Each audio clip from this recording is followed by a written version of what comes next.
여러분은 로마군 하면 뭐가 먼저 떠오르세요? 검? 방패? 거북 진영? 그런데 말이죠. 로마군을 진짜 무섭게 만든 건 무기가 아니었습니다. 그들이 걷는 방식이었죠. 로마 병사들은 하루에 20에서 30km를 이동했어요. 그냥 이동이 아니라 행군으로 말이죠. 방패, 무기, 식량, 공구, 개인 장비까지 전부 자기 등에 메고요. 지금 기준으로 보면 군장을 맨 게 아니라 생활을 통째로 짊어진 채 걷는 느낌에 더 가깝죠. 사실 요즘도 행군 쉽지 않잖아요. 빵빵하게 만든 공갈 군장 메고 10km만 걸어도 엄마 생각이 나고 초등학교 담임 얼굴이 스쳐 지나가고 옛 인연들이 줄줄이 떠오르죠. 그런데 로마군은요. 우리가 정신이 하나씩 뜯겨나가는 그 구간을 워밍업처럼 지나가 버립니다. 생각해보세요. 우리가 아는 로마지도 한번 머릿속에 펼쳐보죠. 브리튼 섬 끝에서부터 중동 사막, 북아프리카 해안까지 이어진 그 거대한 지도요. 이 시절에 이 넓은 땅을 지배한다는 건 지금처럼 비행기 타고 몇 시간 만에 가는 개념이 아니었습니다. 명령 하나 전달하려면 누군가가 직접 걸어가야 했고, 군단을 움직이려면 그 거리만큼 병사들이 발로 이동해야 했죠. 즉, 로마 제국의 크기는 지도 위의 면적이 아니라 병사들이 실제로 걸어야 했던 거리의 총합이었다는 거죠. 그리고 그 거리를 로마군은 특수 상황이 아니라 일상처럼 걸었습니다.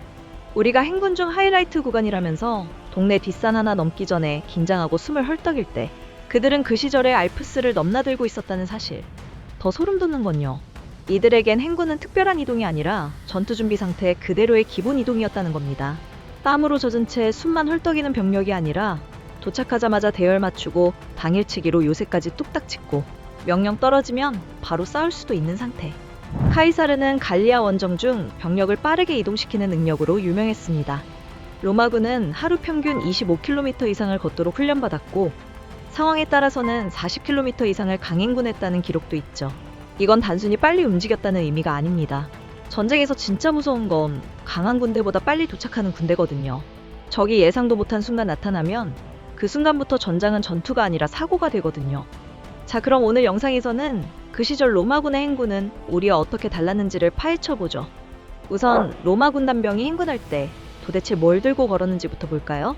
오늘날 우리가 군장이라고 부르는 개념, 로마군에선 사르키나라고 불렸습니다.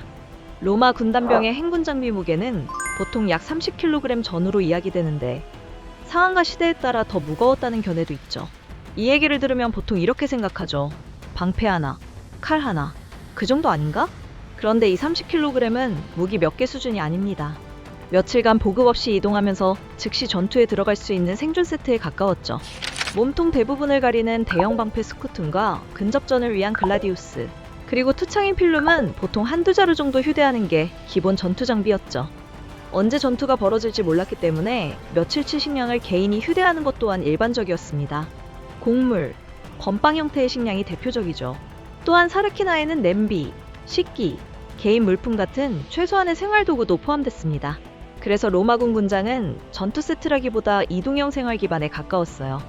그런데 이게 끝이 아니에요. 로마군이 특별했던 이유는 여기서 드러납니다. 그들은 행군이 끝나면 그냥 쉬지 않았죠. 거의 매일 야전 진지를 구축했어요. 그래서 병사 개인이 삽, 곡괭이, 도끼 같은 공구를 나눠 들었습니다. 로마군이 싸우는 군대인 동시에 건설하는 군대였다는 말이 여기서 나온 거죠. 정리하면 방패, 무기, 식량, 생활장비, 공구 이 5덩어리가 합쳐져서 약 30kg이라는 숫자가 나오는 겁니다. 괜히 로마군을 마리우스의 노새들이라고 부른 게 아니에요. 이 별명은 로마의 장군 가이우스 마리우스의 군제개혁과 연결되는데 마리우스 시기 이후 로마군은 보급술의 의존을 줄이고 병사 개인 휴대를 늘리는 방향으로 바뀌었다고 전해지죠. 군대는 빨라야 한다. 그리고 군대가 빨라지려면 제일 먼저 줄여야 하는 게 하나 있었죠. 바로 느린 보급 행렬이에요. 보급 수레가 많아질수록 군대는 점점 느려집니다. 수레 속도에 맞춰 이동해야 하고 좁은 길에선 병목이 생기고 비만 와도 바퀴가 빠지고 기습을 받으면 전열 전체가 멈춰섭니다. 요약하면 편하긴 하지만 전쟁에선 언제든 약점이 될 수 있는 구조였죠. 그래서 로마군은 가능한 한 많은 물자를 병사 개인이 나눠들도록 하는 방식을 택했던 거죠. 그런 로마군의 모습을 당시 사람들이 보기엔 딱 이거였어요. 저거 봐라 저거. 저건 군인이 아니라 노새다. 마리우스의 노새들. 조롱 섞인 표현이었던 거죠. 근데 문제는 그 노새들이 존나 빨라. 즉 로마군은 용감하고 강인했다기보단 애초에 빠르게 움직이는 군대로 설계되었던 겁니다. 그래서 마리우스의 노새들이라는 이 별명은 동시에 로마군이 얼마나 실용적이고 냉정했는지 보여주는 완벽한 별명이기도 했던 거죠. 자, 여기서 더 놀라운 포인트가 하나 나옵니다. 보통 행군 나간다 하면 우린 전투 준비보다 발바닥 준비부터 하잖아요. 군화끈 꽉 조이고 양말 2겹 신고 물집 생길까봐 테이프 붙이고 파우더 뿌리고 이쯤 되면 병사가 아니라 거의 발관리 전문가죠. 왜 이렇게까지 하냐고요? 이유는 단 하나. 발바닥 한 번 까지면 그날 행군은 훈련이 아니라 진짜 실전이 되거든. 그런데 여기서 로마군 얘기를 꺼내면 현대 군필자들 멘탈이 살짝 흔들립니다.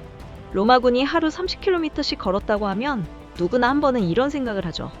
아니, 대체 무슨 신발을 신고 걸은 거야? 여러분, 이게 진짜 웃긴 포인트예요. 로마군 병사들이 신고 다닌 대표군화 생각해보세요. 바로 샌들입니다, 샌들. 정확히는 칼리가. 현대군화는 보통 이렇게 설계돼 있잖아요. 발목 꽉 잡아주고 충격 흡수 깔창 들어가고 미끄럼 방지 밑창 있고 방안, 통기성까지 챙기고 발을 최신 기술로 보호하는 장비죠.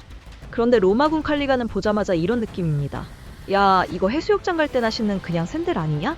맞습니다. 겉보기만 보면 진짜 말도 안 되는 장비예요. 현대군화는 발을 감싸 보호하는 구조죠. 반면 칼리가는 발을 많이 드러내 통기성을 확보하는 구조였습니다. 장시간 행군에서 습기와 땀은 물집과 피부 손상의 큰 원인인데 칼리가는 이걸 줄이는데 유리했습니다. 그리고 결정적으로 바닥에 쇠징이 박혀 있었죠.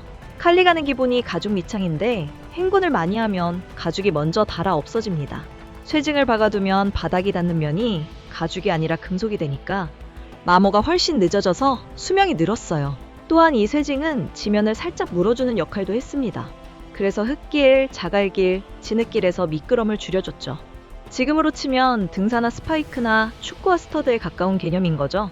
하지만 오늘날 군화 기준으로 보면 아무리 그럴듯하게 포장해도 결국 샌들인 건 변함없습니다. 그 시절 로마는 원정길에 나서는 순간부터 짧으면 며칠, 보통은 몇 주, 길게는 몇 달 동안 걷고 또 걷는 거죠. 바로 이 샌들을 신고요. 아무리 그래도 이거 신고 알프스를 넘었다고 생각하니 그러면 결론이 이렇게 나와요. 이 정도면 신발이 문제가 아니라 사람이 이상한 거 아니냐? 맞아요. 맞습니다. 이 말이 정답입니다. 로마군의 행군 자체는 장비빨이 아니라 시스템빨이라는 증거예요. 바로 이게 로마군 행군의 진짜 비밀. 로마군은 개개인이 초인 체력이어서 이게 가능했던 게 아닙니다. 사람은 원래 퍼지게 돼 있어요. 근데 로마군은 그 퍼짐을 시스템으로 막아버린 군대였다는 거죠. 로마군은 행군을 개인 체력에만 맡기지 않았습니다. 핵심은 체력이 아니라 규율과 대역 유지였죠. 사람이 행군하다 퍼지는 이유는 단순히 다리가 약해서가 아닙니다. 대열이 흐트러지는 순간부터 문제가 시작돼요. 대열이 한번 흐트러지면 앞사람 따라잡으려고 괜히 뛰게 되고 그 순간부터 호흡이 깨지고 리듬이 무너집니다. 그리고 그 다음이 더 치명적이죠. 짐이 흔들리기 시작합니다. 군장이 몸에 고정돼 있으면 무겁더라도 한 덩어리로 버틸 수 있습니다. 하지만 페이스가 무너지면 군장은 허리와 무릎을 계속 때리는 움직이는 망치가 되죠. 여기에 휴식이 제멋대로면 수분 보충 타이밍이 어긋나고 피로가 급격히 누적됩니다. 이렇게 개인에게 맡기면 행군은 어느 순간 체력 싸움이 아니라 붕괴 과정이 되죠. 이걸 너무 잘 알았던 로마군은 행군 속도와 대형, 쉬는 타이밍을 지휘관이 철저히 통제했습니다. 강한 다리도 중요했지만 더 중요했던 건 쓸데없는 소모가 없는 다리였죠. 또 한 가지 핵심은 바로 로마군이 걷던 길 자체가 달랐다는 점입니다. 로마는 도로를 단순한 편의시설로만 만들지 않았어요. 행정, 교역, 그리고 무엇보다 군대 이동을 중요한 기준으로 두고 도로망을 구축한 국가였죠. 대표적인 예가 비아 아피아 같은 로마 군사도로죠. 도로망이 정비되면 행군은 감이 아니라 계산이 됩니다. 얼마나 남았지가 느낌이 아니라 예측 가능한 거리와 시간이 되죠. 이게 왜 중요하냐면 거리 예측이 가능해지면 페이스가 일정해지고 대열이 유지되고 부대 전체가 한 몸처럼 움직일 수 있습니다. 현대 군대가 GPS와 시간표로 이동을 관리하듯 로마는 도로 체계로 그 기반을 만들어둔 셈이죠. 그래서 로마군의 강점은 단순히 빨리 걷는 데 있지 않았던 거죠. 속도를 유지할 수 있는 환경 위를 지속적으로 이동할 수 있었다는 점이 더 정확합니다. 그리고 마지막 가장 현실적인 이유가 하나 더 있죠. 로마군은 처음부터 강한 사람들만 모인 집단이 아니었습니다. 선발, 훈련, 장기 복무 과정에서 기준을 버티지 못하는 인원은 자연스럽게 탈락하는 구조. 행군을 못 버티는 병사는 전장에서 살아남기도 어려웠죠. 그래서 로마군은 전원이 초인이라서가 아니라 그 기준을 통과한 병사들만 군단에 남는 책이었다는 겁니다. 결국 로마군의 행군은 규율로 낭비를 줄이고 도로로 속도를 계산하고 훈련과 복무로 기준을 걸러낸 시스템이 만든 전투력이었던 거죠.